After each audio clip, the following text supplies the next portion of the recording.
Mana rizqqa baraka kirishi sabablari yoki rizq sabablari degan darsimizdan siz bilan biz mana kechagi suhbatimizda 3-dars sila rahmni ko'rib chiqqan bo'ldik. Sila rahm shunday bir amalki, bu mana qaytib aytyapmiz.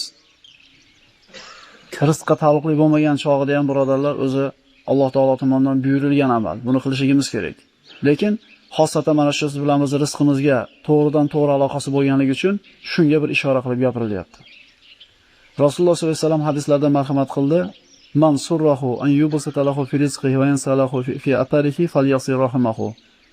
Kim rizqini keng bo'lishligini va umrini barakotli bo'lishligini xohlaydigan bo'lsa yoki shu ish uni xursand qiladigan